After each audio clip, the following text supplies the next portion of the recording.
అందరికీ నమస్కారం. ఈరోజు మనం ఒక భిన్నమైన ఎంతో లోతైన కాన్సెప్ట్ని విశ్లేషించుకుందాం. ఈ ఊరుకుల పరుగుల జీవితంలో గందరగోళంగా ఉన్న ఈ ప్రపంచంలో మనందరం వెతికేది ఒకే ఒక్కదానికోసం, అదే ప్రశాంతత. మరి ఆ నిజమైన ప్రశాంతతను వెతికే ఒక ఆధునిక మనిషి ప్రయాణమే ఈ కథ. Karmic reset, be mother to the world. వినడానికి చాలా ఆసక్తికరంగా ఉంది కదా? ఈ ఆలోచన మన జీవితాలను ఎలా మార్చేస్తుందో ఈ విశ్లేషణలో మనం వివరంగా చూద్దాం. రండి, ఇక ఏమాత్రం ఆలస్యం చేయకుండా ఇందులోకి వెళ్ళిపోదాం. ముందుగా మనం ఒక ప్రశ్నతో మొదలుపెడదాం. అన్నీ ఉన్నా ఎక్కడో ఏదో వెలితి, ఏమీ లేనట్టు ఎందుకనిపిస్తోంది? ఈ ఫీలింగ్ ఎప్పుడైనా మీకనిపించిందా? కథ మొదట్లో మనకు కుర్రాడు కనిపిస్తాడు. అర్ధరాత్రి సమయం, ఆ పెద్ద సిటీలో నియాన్ లైట్స్, ఒక్కటే ట్రాఫిక్ సౌండ్స్. అతను ఒక అపార్ట్మెంట్ టెర్రస్ మీద ఒంటరిగా కూర్చొనున్నాడు. చేతిలో డబ్బుంది, కింద కాస్ట్లీ బైకుంది, రోజూ పార్టీలు చేసుకునే లైఫ్ స్టైల్ ఉంది. కాని మనసులో మాత్రం పిసరంత కూడా ప్రశాంతత లేదు. ఇంత సంపాదిస్తున్నా ఎందుకు ఆనందంగా లేను అని ఆకాశం వైపు చూసి తన్లో తానే మదనపడుతూ ఉంటాడు. మొదటి భాగం ది ఇల్యూజన్ ఆఫ్ సక్సెస్, అంటే విజయం అనే ఒక భ్రమ. మనం దేనినైతే సక్సెస్ అనుకుంటున్నామో అది నిజంగా మనకు ప్రశాంతతనిస్తుందా? ఒకసారి మీరు ఆ టెర్రస్పై నుంచి కిందకి చూస్తున్నట్లు ఊహించుకోండి. ఒకవైపు పైన చూస్తే లగ్జరీ, డబ్బు, పార్టీలతో ఒక ఫేక్ సక్సెస్ కనిపిస్తుంది. కాని మరోవైపు కింద రోడ్డు మీద కఠోరమైన నిజం కనిపిస్తుంది. ఎక్కడో ఎవరో ఏడుస్తున్న సౌండు, దూసుకెళ్తున్న ఒక అంబులెన్స్, ఆకలితో అరుస్తున్న కుక్కలు, గొడవపడుతున్న ఇద్దరు వ్యక్తులు. పైకి కనిపించే ఆ ఖాళీ సక్సెస్కి, కింద రోడ్డు మీదున్న ఆ బాధకి మధ్యున్న తేడా చూశారా? ఈ రోజులో మనిషి ఎదుర్కొంటున్న ఒంటరితనమంటే ఇదే. సరిగ్గా ఇలా ఆలోచిస్తున్నప్పుడే ఒక మృదువైన వేణునాదం మొదలవుతుంది. ఈ ప్రయాణంలో దారి చూపే ఒక గొంతుక, అదే జ్వేద వైస్ ఇలా వినిపిస్తుంది. డబ్బుతో కాదురా, మంచి మనసుతో కార్మిక్ అకౌంట్ క్లియర్ అవుదిరా. ఎంత అద్భుతమైన మాట కదా ఇది! ఈ ఒక్క మాట వినగానే ఆ యువకుడి ఆలోచన పూర్తిగా మారిపోతుంది.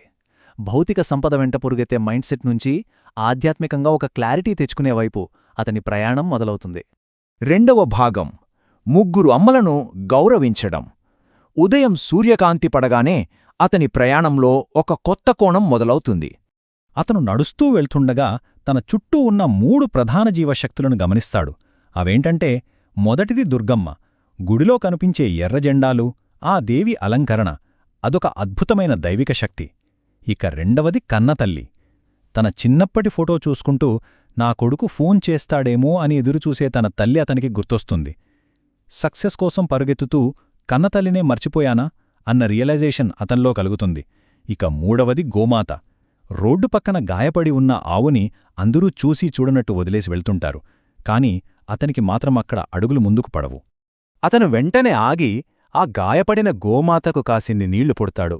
ఆ ఆవు తలని మురుతుండగా అతనికి ఒక పెద్ద నిజమర్థమవుతుంది.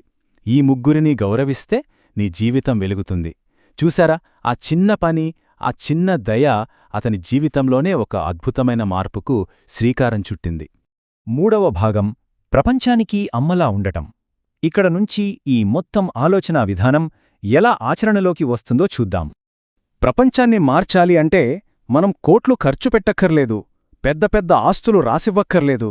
ఒక పెద్దాయనను చెయ్యి పట్టుకుని రోడ్డు దాటించడం, ఆకలితో ఉన్న చిన్నారికి ఏదైనా తినడానికివ్వడం, బాధలో ఉన్న వ్యక్తిని ఓదార్చడం, వర్షంలో వణుకుతున్న కుక్కపిల్లని కాపాడటం, శ్రమించేవాళ్లకి భోజనం పెట్టడం, ఓ చిన్న మొక్క నాతడం, లేదా కనీసం ఎదురుగా వచ్చేవాళ్ళని చూసి ఒక చిన్న చిరునవ్వు నవ్వడం. ఇవన్నీ చాలా చిన్న పనులే కావచ్చు, కాని వీటి ప్రభావం చాలా గొప్పది. వీటికి డబ్బులు అస్సలు ఖర్చుకావు, కేవలం మనసులో కొంచెం దయ ఉంటే చాలు. ఇవి చేస్తున్నప్పుడు ఆ యువకుడి ముఖంలో తొలిసారిగా ఒక నిజమైన ప్రశాంతతొస్తుంది. ఈ మొత్తం ప్రాసెస్లో అతనికి తెలిసిన, మనకి కూడా తెలియాల్సిన ఒక అద్భుతమైన సత్యం: లోకం మొత్తం ఒక కుటుంబం రా.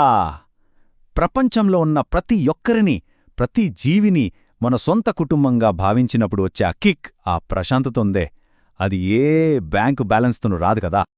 నాలుగవ భాగం ది కార్మిక్ రీసెట్ ఎఫెక్ట్. అసలు ఈ కార్మిక్ రీసెట్ అంటే ఏంటి? దీనివల్ల మనసులో ఎలాంటి మార్పులొస్తాయో ఇప్పుడు చూద్దాం.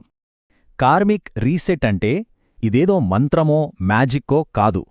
ప్రపంచాన్ని ఒక తల్లి ప్రేమతో చూడటం ప్రారంభించినప్పుడు మనలోని అనవసరమైన అహం, ఆ కోపం అన్నీ మెల్లగా కరిగిపోయి జీవితం ఎంతో ప్రశాంతంగా మారిపోయే ఒక ఆధ్యాత్మిక మార్పు ఇది. సింపుల్గా చెప్పాలంటే మన మైండ్కిచ్చే ఒక పర్ఫెక్ట్ రీఫ్రెష్ బటన్ అన్నమాట.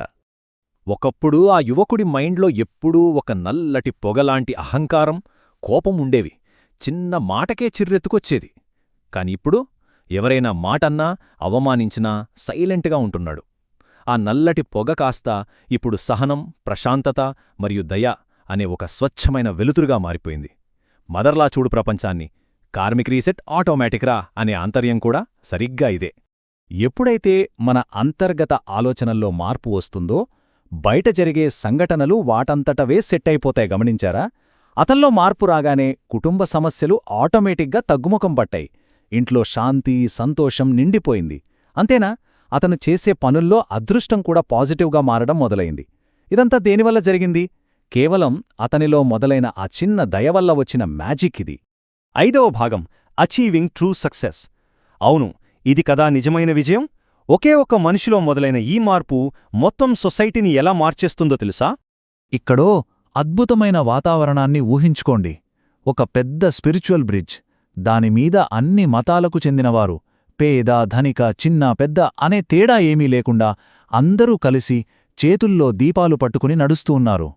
మాతాచ పార్వతీదేవి అనే శ్లోకం అందరి గొంతుల్లో ఒకేసారి వినిపిస్తూ ఉంటుంది. ఈ ప్రపంచమంతా ఒకే కుటుంబం అనే భావన అక్కడ కళ్లకు కట్టినట్టు కనిపిస్తుంది. వినడానికే ఎంతో బావుంది కదా? మీరు చేసే ఒకే ఒక్క స్వచ్ఛమైన సాయం ఒక చైన్ రియాక్షన్లా ఎలా మారుతుందో చూడండి. మన కుర్రాడు ఇప్పుడు ఈగోలో రిచ్ కాదు, మనసులో రిచ్. అతని చూసి ఇన్స్పైర్ అయ్యి ఇంకా కొంతమంది సాయం చేయడం మొదలుపెట్టారు. అలా ఆ చిన్న దయ మెల్లమెల్లగా మొత్తం నగరాన్నే మార్చేసింది. ఇదే కదా మనకు కావాల్సింది. అందుకే అంటారు, be mother to the world రా, ఫ్రీగా దొరికే స్వర్గం రా అని. ఈ మొత్తం విశ్లేషణకే ఇది ప్రాణంలాంటి వాక్యం. స్వర్గం కోసం మనం చనిపోయేదాకా ఆగక్కర్లేదు. ఎక్కడికో వెళ్లాల్సినవసరం అంతకన్నా లేదు.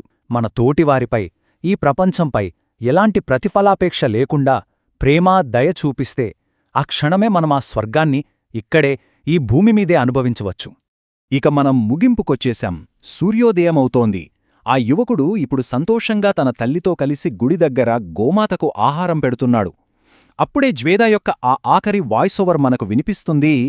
మనం వచ్చింది గెలవడానికి కాదు, మంచివాడిగా మిగిలిపోవడానికి రా. వాట్ ఏ బ్యూటిఫుల్ థాట్ కదా! ఇది జీవితపు నిజమైన ఉద్దేశం గురించి, భౌతిక సంతోషాలకు అతీతమైన ప్రశాంతత గురించి మనల్ని చాలా లోతుగా ఆలోచించేలా చేస్తుంది. ఆ గుడి గంటల సవ్వడితో, ఒక సంపూర్ణమైన ప్రశాంత వాతావరణంలో ఓం నమః శివాయ అనే మంత్రపఠనంతో ఈ అద్భుతమైన ప్రయాణం ఇక్కడ ముగుస్తుంది. మరి ఈ కార్మిక్ రీసెట్